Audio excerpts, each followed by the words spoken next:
এতিয়া আমাৰ মাজত এটা শংকাৰ আৱৰি ৰাখিছে। আমি যিদৰে আমি উৎফুল্লিত হ'ব লাগিছিল, আমি সেইদৰে উৎফুল্লিত নহয়। এইটো কাৰণে নহয়, কাৰণ প্ৰতিবেদনখন কালি বিধানসভাত কালি লেহে হৈছে, দাখিল কৰিছে। এতিয়া এই প্ৰতিবেদনখন অনাগত দিনত কেন্দ্ৰীয় চৰকাৰৰ আইন হ'ব লাগিব, কেন্দ্ৰীয় চৰকাৰলৈ প্ৰেৰণ কৰিব লাগিব। কেন্দ্ৰীয় চৰকাৰলৈ প্ৰেৰণ কৰিবলৈ যাওঁতে বহু কথাই আনুষংগিক বহু কথা আছে। RGI অনুমোদন পাব লাগিব, গৃহ বিভাগত অনুমোদন পাব লাগিব, তাৰপিছত আপোনাৰ আমাৰ উচ্চ সদন আৰু নিম্ন সদন, লোকসভা আৰু ৰাজ্যসভাত এই বিলখন আপোনাৰ আইনলৈ পৰিৱৰ্তন হ'ব লাগিব।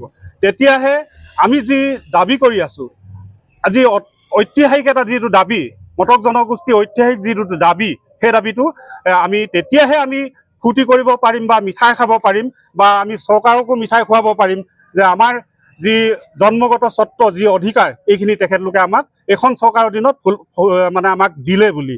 আৰু বিশেষকৈ এই মুহূৰ্তত যিটো আমি দেখি আছোঁ, এটা যেন কিবা ৰাজনীতিৰ এটা পাকচক্ৰ নেকি, বা যিহেতু আমি এইটো কাৰণে ভাবিবলৈ বাধ্য হৈছোঁ, এই কম দিনৰ সময়ত এইটো কিদৰে ফলপ্ৰসূ হ'ব আমি এইখিনি ধৰিব পৰা নাই। তথাপিতো আমি তীক্ষ্ণ দৃষ্টি বা আমিও নিজে এইখিনি কথা অনুধাৱন কৰিব লাগিব, আমিও ইয়াৰ প্ৰতি নজৰ ৰাখিব লাগিব। আৰু চৰকাৰখনক যিদৰে তেখেতলোকে কালি বিধানসভাত এই বিলখন, এই প্ৰতিবেদনখন তেখেতলোকে দাখিল কৰিছে, মাননীয় মুখ্যমন্ত্ৰীক আমি আহ্বান জনাইছোঁ, সেই একে ধাৰাৰে, সেই একেই গতিৰে তেখেতলোকে কিন্তু দিল্লীটো পাছ কৰি লৈ আহিব লাগিব, তেতিয়াহে আমাৰ সাৰ্থক হ'ব।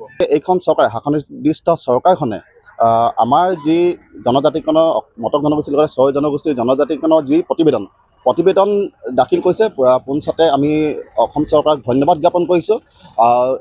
কথা এইটো, কাৰণ এখন প্ৰতিবেদন, বিল নহয়, সাংবিধানিক সুৰক্ষা প্ৰতিটো জাতি জনগোষ্ঠীয়ে বিচাৰে। অসমৰ 6 জনগোষ্ঠীৰ যি জনজাতিকৰণৰ মৰ্যাদা, সেই মৰ্যাদাকণ প্ৰত্যেক জনগোষ্ঠীয়ে পোৱাটো আমি বিচাৰোঁ। আৰু গতিকে অকল এই বিধানসভাতে এই বিষয়বস্তুটো থমকি নৰয়, যাতে কাৰ্যকৰী কৰাৰ ক্ষেত্ৰত এইখন চৰকাৰে কাৰ্যপন্থা হাতত ল'ব বুলি আমি আশা প্ৰকাশ কৰিছোঁ। গতিকে আমি সদৌ অসম মটক ছাত্ৰ সন্থাই চৰকাৰৰ প্ৰতি এটা আহ্বান যে মটক জনগোষ্ঠীৰ লগতে অসমৰ 6 জনগোষ্ঠীৰ জনজাতিকৰণৰ যি মৰ্যাদা, এই মৰ্যাদাকণ অতি সোনকালে প্ৰদান কৰক। অসমৰ নহয়, কেৱল ভাৰতবৰ্ষৰ ভিতৰত এজন চতুৰ ৰাজনীতিবিদ হৈছে মাননীয় মুখ্যমন্ত্ৰী হিমন্ত বিশ্ব শৰ্মা ডাঙৰীয়া।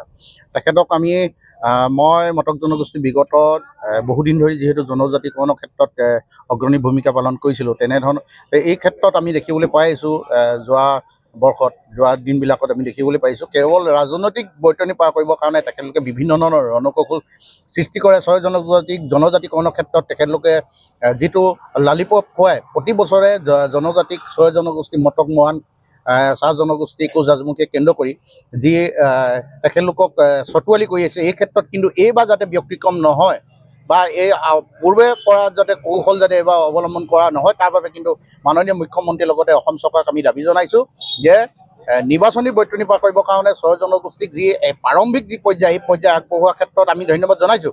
কিন্তু প্ৰাৰম্ভিক পৰ্যায়তে ইমানতে ক্ষান্ত নাথাকি অনাগত দিনত বিধানসভা নিৰ্বাচনৰ পূৰ্বে জনজাতিকৰণৰ বিষয়বস্তুটো আগবঢ়াই নিয়ক আৰু কাৰ্যকৰী ক্ষেত্ৰত ফুলফিল কৰক।